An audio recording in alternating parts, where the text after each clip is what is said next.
Este ano o Cianorte recebe aí uma das maiores apresentações brasileiras, o Esquadrão de Demonstração Aérea. Bom, muitas pessoas talvez não saibam o que significa, mas nós estamos com o capitão Pivovar aqui da Esquadrilha da Fumaça. Esse é o nome carinhoso recebido? Exatamente, o Esquadrão de Demonstração Aérea, popularmente conhecido como Esquadrilha da Fumaça. É a unidade responsável por demonstrar a capacidade do piloto e das aeronaves da Força Aérea Brasileira. Há quanto tempo existe a Esquadrilha da Fumaça? Bom, a Esquadrilha da Fumaça foi fundada em 1952, dia 14 de maio. Este ano a gente teve a alegria de completar 60 anos de história. 60 anos de história. Durante esses 60 anos, diversas manobras já foram realizadas, muitas cidades, vocês têm um reconhecimento internacional. E como é para o senhor fazer parte de um grupamento tão importante na Força Aérea Brasileira e com reconhecimento até internacional? Bom, trabalhar com a equipe da Esquadrilha da Fumaça é muito gratificante, porque a gente recebe o carinho do público, a gente se sente muito motivado para exercer a nossa função e ao mesmo tempo muita responsabilidade, porque a gente tem, o dever de bem representar a Força Aérea Brasileira. E você bem falou, 60 anos de história, a gente hoje trabalha com um display de 55 sequências acrobáticas, já voamos 4 tipos de aeronaves, as duas últimas nacionais e especialmente o Tucano, que é a nossa aeronave atual, fabricada pela Embraer, orgulho para a nação. Essas 55 manobras, houve, é lógico, ao decorrer do tempo, alguns acréscimos, foram mudadas algumas acrobacias. Existe também uma diferença, a questão do quando há um mau tempo e quando o tempo está bom. Tem essa diferença aí, né? Exatamente. Nós trabalhamos com 2 displays de demonstração. Quando a gente tem um dia bonito, céu azul, a gente faz o display que a gente chama de bom tempo. É uma sequência de 55 acrobacias. O de mau tempo é um pouquinho mais reduzido e dura 30 minutos, enquanto que o de bom tempo, 45.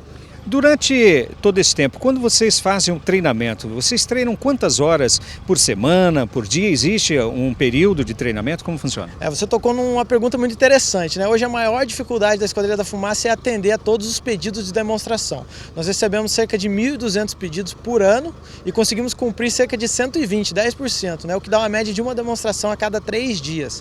Dentro dessa média, os 2 dias que sobram são reservados para o treinamento, que normalmente são diários, sempre que a gente não está demonstrando, e também para a manutenção das nossas aeronaves. Nós observamos ali que em cada aeronave são 2 pessoas.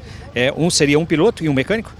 Nos deslocamentos sim, mas o T-27 ele foi concebido para instrução avançada de pilotos militares, simulando já um avião de caça, e por isso os 2 assentos, para o aluno e para o instrutor.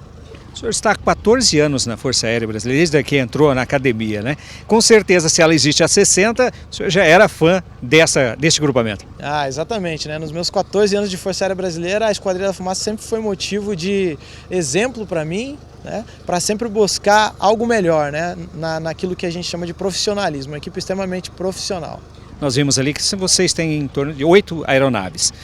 As apresentações são com as 8 ou somente com 7? Normalmente as apresentações são sempre com 7 aeronaves, A 8ª é a aeronave reserva, que traz também o locutor da demonstração.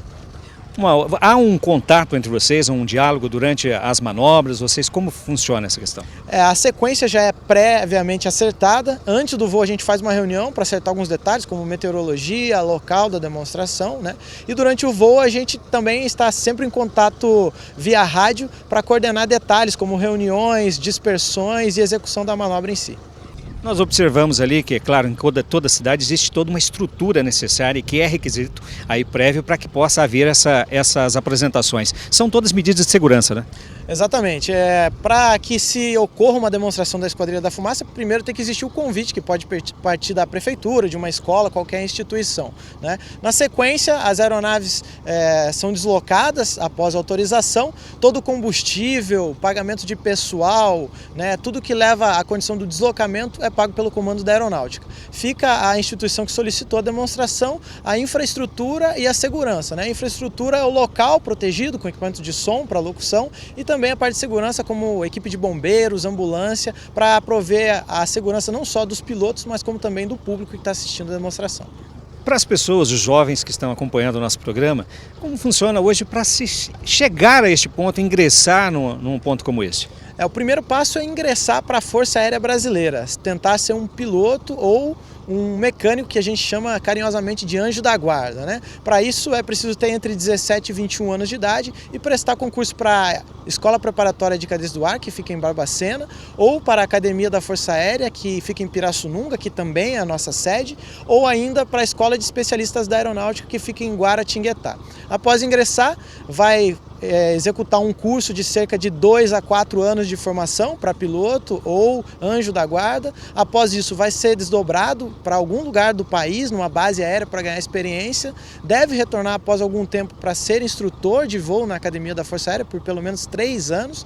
E no caso dos pilotos, adquirir uma experiência de pelo menos 1.500 horas na Força Aérea Brasileira. Após isso, pode se candidatar como voluntário, né? Nós temos cerca de 30 candidatos por ano e todo ano ingressam 3 pilotos e saem 3, para permanecer um período de 4 anos na Esquadrilha da Fumaça. Com certeza você deve ter muita satisfação quando estão aí fazendo as apresentações, até pelo delírio do público, né? Realmente é muito gratificante, como eu havia falado, né? E motivo de muito orgulho, não só para mim como brasileiro, participar de um time genuinamente nacional, porque nós temos uma equipe brasileira, um avião brasileiro e voando ao redor do nosso país, que é muito grande, né? O 5º maior do mundo de dimensões continentais. E além disso também participar de eventos extra-Brasil, né? Vamos para a América do Norte, Europa e também a América do Sul. Muita alegria para todos nós, com certeza.